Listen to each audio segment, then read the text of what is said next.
And now joining us here on the Bear Report podcast to give us some insight on a potential number one draft pick for the Chicago Bears, it's Shotgun Spratling. He covers USC football. He's a managing editor at uscfootball.com of 24/7 Sports. Shotgun, man, thanks so much for joining me and taking your time out today. Yeah, no problem. Let's get right into it. So Bears have the number one pick. They got it from Carolina in a trade last year. And it looks like it's going to be Caleb Williams if they decide to move on from Justin Fields. That's kind of the way I think they're leaning. Tell us about Caleb Williams, and his time at USC. I mean, Caleb Williams is just such a dynamic player. You saw that last year with the Heisman run, kind of coming out of nowhere. He played some at Oklahoma. He transfers over with Lincoln Riley to USC when Lincoln Riley comes over. And, everyone knows Caleb Williams is going to be the starter. What are you going to get out of him? And there's positive things that you saw at Oklahoma, especially when he first comes in that Texas game. But there were also some games later in the season where it seemed like teams kind of had a better beat on him. What were you going to get from him? He was fantastic. In his 2 years at USC, he was extraordinary. He just got better and better as the 2022 season progressed.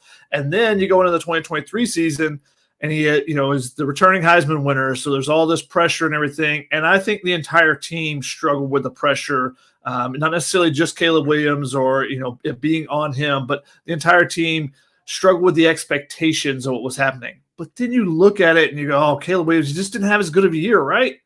You look at the numbers and it doesn't really lean out to be that way. His numbers were spectacular. It's just the defense was atrocious for USC this year. And, there are areas where he could have done better. Sometimes the numbers don't bear that out. But he was outstanding once again. He'll go down in USC lore as quite possibly the best quarterback ever at USC. And, that's a tall list, a tall task to have when you have someone like Matt Leinart who's won multiple national championships. You have Carson Palmer. You have some other guys along the way as well. And I'm glad you brought that up because, excuse me, I feel like we like to look at the negatives all the time in a player's game, and everyone points to the Notre Dame game and, I believe the Oregon loss this year. When I watched Caleb Williams, there was a lot more good than bad. And I think you're spot on. Like, he probably didn't play good in the Notre Dame game. That's going to happen. That's a really good defense.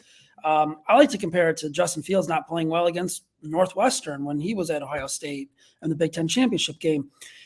I guess my question is, you mentioned it was the defense that kind of let them down a little bit. Was there a game besides Notre Dame where maybe you did find a little, okay, Caleb's just having another, rough day, or was that pretty much the only one? No, I mean, you look at his 2 years, and that Notre Dame game really stands out because multiple interceptions. And he just tried to do too much. And he admitted it afterwards. And I think that's the pressure of the expectations of the season where they were undefeated going into that game, but they weren't a good team. And the defense put that pressure on them every single time you had the ball. It felt like you needed to score because the defense is probably going to give it. It wasn't just a little bit of the defense. It was a lot bit of the defense this year for USC, unfortunately. And the defense never improved. And that was one of probably the biggest disappointing things for me for USC is that their defense I thought would improve as the season progressed and never did. And that led to Alex Grinch being fired. But the Notre Dame game was definitely, you see the interceptions are pressure in Caleb Williams' face. And he tried to do a little bit too much. And I think that was one of the things, and that's one of the knocks on him is that, he tries to extend plays a little bit too long at times, and he can do that because, he doesn't have to be perfect in, finding tight windows because, hey, if that tight window is there, do I have to force that throw in there? Especially not at the college level. No, because I can create and somebody will eventually come open. And you saw that with some of his plays where he's running around for, literally 10 seconds. 10-second play. I mean, everyone baffled at that Mahomes play, last week, I think it was, where he ran around for 9 seconds. It's like, okay, yeah. And people go, when they look at Caleb Williams highlights, go, that'll never happen in the NFL. And you look at Patrick Mahomes, you go, okay, well, maybe certain people can make it happen. You look at Lamar Jackson and stuff like that. So that's what you're getting from Caleb Williams is that creativity. But that was also a knock on him is that at times he didn't want to force the issue because he knew that he could also still run around, do a little bit more. So he would hold on to the ball a little bit longer. But the Notre Dame game is the one game that stands out because he did have the multiple interceptions. That's the thing that was also super impressive about him is that he has great accuracy. He has great accuracy on the run. He can break tackles. He can make guys miss. All these things. He can throw the ball 65, 70 yards down the field. But he never really forced the issue, except in that Notre Dame game. And I think just, again, the expectations and the pressure of being, the returning Heisman, all the the accolades and stuff that are coming with it. He's trying to recreate himself, but also trying to get USC to the playoff. And at being 6-0 at that time, all that stuff is in front of them, and they go to Notre Dame, and it's the very first third down, literally pressure right in his face because just an absolute whiff block on the offensive line, and he throws the ball high, and it gets intercepted. And then I think he started pressing a little bit, and so now, a little bit later in the first half, he tries to roll out to his left, and he's got pressure in his face again, and he's, it's right before halftime. He's trying to make something happen to get him back in the game. And he throws a ball that he shouldn't throw, and he should just throw it away, and he admits it. I think that's the thing about Caleb Williams another thing that really stood out about him is that he was quick to admit his faults. Okay. It wasn't like this person didn't do this, we didn't do. He took blame for everything. He does, all the leadership qualities. I know there's a lot of stuff that people want to ask about, how's he his teammate? How's he this? Everyone around him loves him. And, whenever you look, he paints his fingernails and he writes curse words on his fingernail. Oh, he's the first guy that will take blame for, his offensive line not being good in front of him. He will take blame instead of blaming them. The run game's not doing anything and it's all on him. He takes the blame for it. He does all those things that you want out of a quarterback in those regards. So, when people look at some of the outside things and, during the offseason, he's modeling, walking the runway, and people are like, oh, he's not concentrating. The kid, and like people get upset with him about a lot of different things. He's not a party kid. He doesn't like going out and doing things. He said after a game when they lost, he said, we lost. I want to go home and snuggle with my puppy. And people took that as a bad thing. It's like, how can every single thing be bad about the kid when really he wants to go home? He just wants to sulk in his loss because he takes everything so emotionally. The crying his mom, he takes everything to heart that much because he cares that much. So, all those things definitely stood out to me. And when you ask about bad games, the Notre Dame's really the only one that stands out.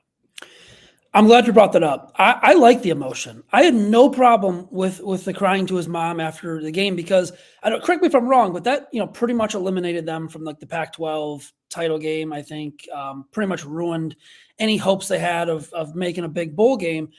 I like that. I want that in a quarterback. Like he cares. To me, from the outside, it looks like he cares. The painting the fingernails, I don't care. If he's drafted to Chicago and he puts, F Green Bay, Chicago's going to love him, for right away. So I'm glad you kind of talked about that. I do want to talk about one moment that continually gets brought up to me when I'm trying to talk Caleb Williams with people, and it's the bad teammate, quote unquote bad teammate thing. And I think the video of a USC player saying something, I don't know what he fully said. It's one player. I don't think it's ever been like on record that it was towards Caleb or anything like that. What did you kind of make of that during the bowl game? Was that? I believe you were referencing one of the defense players. They had an intercept or forced a fumble late, and they said, we're a new team. Yes. And to me, now I was not on the sideline for that game. Normally I am, but I didn't make it out for the bowl game this year. But to me, that told me we're a new defense. We're a full team now because their defense was atrocious, and their defense was great in the bowl game. Yeah. It was a 180 on the defense side. They couldn't tackle anybody all year. They averaged more than 10 missed tackles. They've actually averaged more than 10 missed tackles per game for 6 years now. But in the bowl game, they only had, I think, 6, and 4 of them were one player. So they tackled phenomenally. They took care of their assignments. They still got up some points, but they played so much better.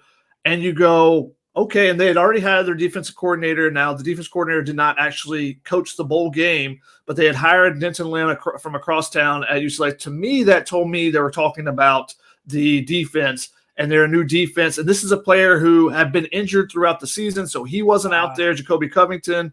And he's a guy that could have been in the mix, was in the mix starting before he got injured. So I think that all led to me. I don't think anyone's talking about Caleb Williams because guess who was on the sideline cheering on all those guys? Guess who was the first person to run out there and jump on the shoulders of Miller Moss, the backup quarterback, who took his place in that game and threw 6 touchdowns, threw a Holiday Bowl record, 6 touchdowns. Caleb Williams. Caleb Williams was the first guy out there, and you see his teammates interact with him on the sideline. It's not like he's ostracized and he's over on the side and by himself sitting on the bench and he's sulking or whatever. No, his teammates are always there. It's always smiles and stuff, in the proper moments. I've not heard a single bad thing about him from his teammates. And so that stands out because you talk to players and, even if it's not the quarterback's fault, the quarterback can be blamed for it. Mm-hmm. And, if it's a wide receiver, it's not throwing the ball my way. If he would play on schedule more, all these type of things where you could see where they wouldn't necessarily be blaming Caleb Williams and saying he's a bad teammate, but say if he did these things a little bit different, I haven't heard any of those things. So, when you talk to players and they don't complain about the quarterback, I don't know why, the fans can complain about, oh, he's doing this or he's doing that. Because we had USC fans on our message boards saying he's doing too many endorsement deals. It's like, that's all done before the season for the most part. So, there's a lot of complaints out there about Caleb Williams, but I think he's a generational quarterback. To be honest, I'm an Atlanta Falcons fan, and I hope the Bears trade that pick to the Atlanta Falcons, and Caleb Williams can unite with another former USC player, Drake London, down in Atlanta, and I would be very ecstatic about that. Regardless of the draft capital, it has to be purged to make that happen. And I like Justin Fields. I know I covered Justin Fields in high school as well. Went out to Atlanta and saw him play out in LA at a couple of events and stuff. So, I think he's a good quarterback. It hasn't had the right system and everything else that's gone on around him because that is such a big deal in the NFL, is getting the pieces around you, both the playmakers and the coordinator that's calling the plays for you. But to me, I think Caleb Williams is different than any quarterback I've seen. I've seen a ton of great quarterbacks come through the Pac-12 in the last decade or so, that I've been covering USC, and he stands out. He's just unique, the ability to throw off platform, and, the fact that he cares so much. Now, I do think he has to cut that back a little bit. Okay. You're playing 17 games in the NFL, and a loss does not mean the same as it does in college football. So he will have to make an adjustment because he basically has cried after every game. Now, he hasn't sobbed into his mom's shoulder like he did in that game, but, Utah last year, their first loss, he cried. Utah in the Pac-12. But that also the things that are on the line in those games are much different than, your Bears-Lions game in September or, in October or something early in the season. So those type of games will be a little bit different for him, and I don't think you'll necessarily see the tears, but it showed me how much he cared about it and how much he cared because he would stay and watch. He'd be on the bench watching the other team celebrate, and Utah fans got upset that he didn't shake their hands.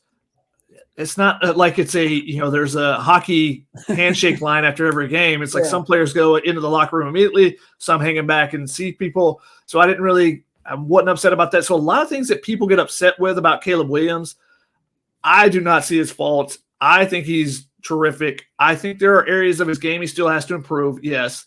But as a person and as a leader, I've heard no complaints about him.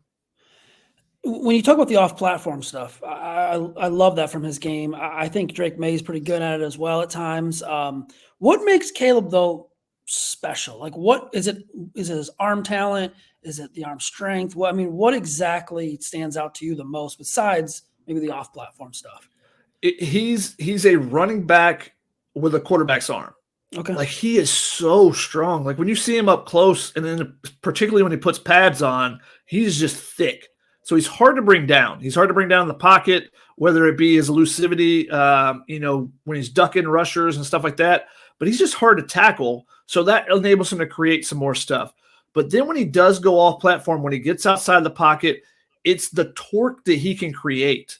He can be running to his left, and he does so many drills. And it's all training too. You watch him before the game, he goes through an entire sequence of at least 10 minutes where it's just all off-platform stuff because he knows he's going to be in those situations. So you're not training to be in the pocket all the time because that's not what you are as a quarterback nowadays. So, he trains through those things, and the core strength, I believe, is one of the things that stands out, and that, enables him to, avoid tacklers, different things. But the torque he can create to be able to fit balls in the tight windows. There's a throw. One of the more famous throws that he made was last year against UCLA. He's rolling to his left, and just fires an absolute BB to Brendan Rice, Jerry Rice's son, on the sideline with there's no separation, there's no window. It's just he puts it in the one spot that it can be caught. And there are several throws that he's made throughout his time that are similar to that.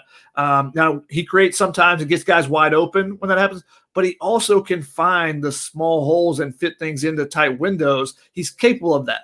Now, I think he didn't do it as much this season. I think he managed his risks more than he needed to this season. Okay. Where, like I said earlier, there's a tight window and maybe there's two defenders and he could fit it in there if he wanted to. He could try.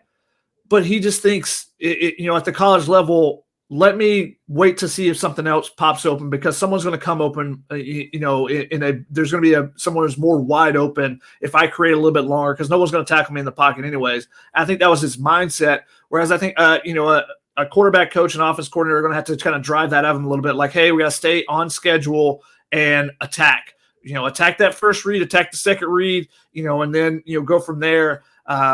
So I think that's something that he'll have to grow a little bit in. And that's probably the biggest area of weakness I find in his game is that he's so good that he doesn't stay on schedule. But I don't see it as being similar to some of the other, mobile quarterbacks in the past. I think he's capable of making those throws, whereas, the Jamarcus Russells or whoever who had monster arms but didn't have the accuracy to throw. His accuracy is terrific too. Which is why you don't see many interceptions because you don't see many tips and overthrows and those type of things that lead to those interceptions. Like I said, there's not many weaknesses to his game, but the ability to basically make any throw, any practices, all the sidearm throws, all that type of stuff. He can throw on the run. He'll get creative. He threw one over his head this year. Very Patrick Mahomes-esque with some of the things that he does, and it's the easiest comp to make. But it's also hard for me to make that comp because you're saying, hey, he's the best quarterback in the game right now. Yeah. And he is further along than where Patrick Mahomes was coming out of college, excuse me. So he's better than what Patrick Mahomes was coming out of Texas Tech. Now, will he be what Patrick Mahomes was when he started for the Kansas City and having Andy Reid and Eric Bieniemy and that offense? That's a much more difficult question because, like I said, in the NFL, it depends so much on what's around you than just your individual talent. And that was actually going to be my final question, so I'm glad you kind of brought that up. If it is the Bears, they don't have a number one pick bad roster. It was Carolina's pick. So, their roster is still pretty good. They were, I think they finished a game or two games out of the playoffs, kind of turned it on at the end. They'll have DJ Moore, another 1,000-yard receiver. They'll have Cole Kmet, a pretty good tight end who's kind of developed. Do you think Chicago is a good situation for him? Not only, maybe going into their offense, but also a big market. He's out in LA right now. Chicago's another big market. Do you think can help handle the press and all the endorsements that come with it? Yeah, I don't think a big market is an issue for him. Now, I will fault him that he did not speak to the media a couple times. Okay. And I think this is my personal opinion. I think if you're a quarterback and you're a captain, you got to speak every game. Okay. Whether it's your best game, whether it's your worst game. Now, how much of that is him to blame? How much of that is USC not saying, hey, you need to talk? I don't know. And obviously in the NFL, you have to talk, so it's much different. But, at USC, you're given the players are given the option. And it helps when the sports information department pushes a little bit and say, yeah, you probably should talk. But they're always given the option, hey, do you want to talk? And it's one of the reasons why NFL media really love USC players is because they've talked to the media for 4 straight years, basically. So there were a couple of games where he did not talk. Now, whose decision that was, I don't know. I would have liked to have seen him talk after those games. There were a couple of them where, and one of them was actually last year against Oregon State where he led the game-winning drive. He didn't play great before that. That was another game where he didn't play great, but then he finishes it off with a perfect throw in between, cover 2 coverage for Jordan Addison to win the game in the final minute and a half. So that was one where you want to say, hey, you didn't play great, but how are you able to kind of bounce back from it? And we didn't get to talk to him after that one. But, otherwise, as far as handling the media, he's been great, as far as his time and stuff. He's always willing to answer questions. He can be snippy at times, and, when there's bad questions asked and whatnot.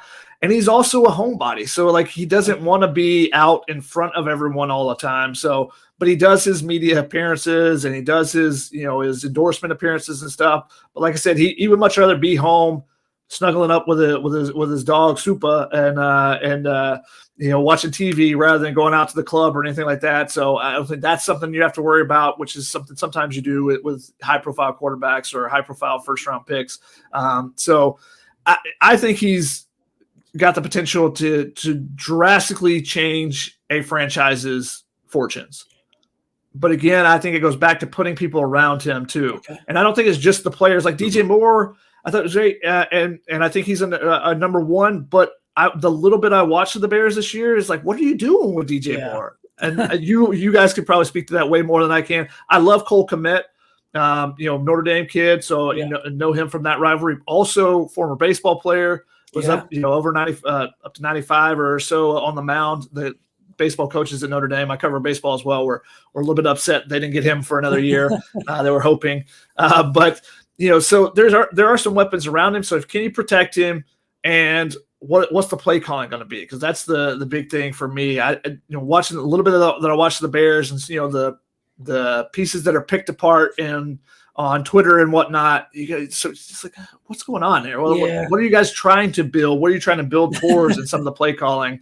But if the play calling is good around him, I think he's going to have a phenomenal, and he stays healthy. I think he'll have a phenomenal NFL career. Yeah, they did make it. They brought in Shane Waldron as a new offensive coordinator, so that should help. But you're right, man. Like that's been like that my whole life. It's just what the heck are they doing with the offense? So I think there's excitement around Caleb. We'll have to see. I mean, they could still take Justin and trade the pick, but I think they're leaning Caleb. But yeah, good stuff, man. That was very informative. Where can everyone follow you on Twitter, X, whatever it's called now, and read your work? You mentioned baseball too, so. Yeah, you can catch me on Twitter at Shotgun SPR, as you can see here. And then if you want to follow college baseball at all, it's Shotgun SPR D1. I cover, the West Coast and the Northeast there as well. So, but, looking forward to seeing what the draft holds. And as I said, I would not be disappointed if you guys want to trade that pick to the Falcons. We'll see. If maybe if they get an offer that you can't refuse, maybe they do it. I don't know. I'm in the boat. I think they should go Caleb, but it's just been a big battle. That's all it's been on Twitter. So thanks again so much, man. I appreciate it. And we'll have to connect down the line as well. Thank you very much for having me.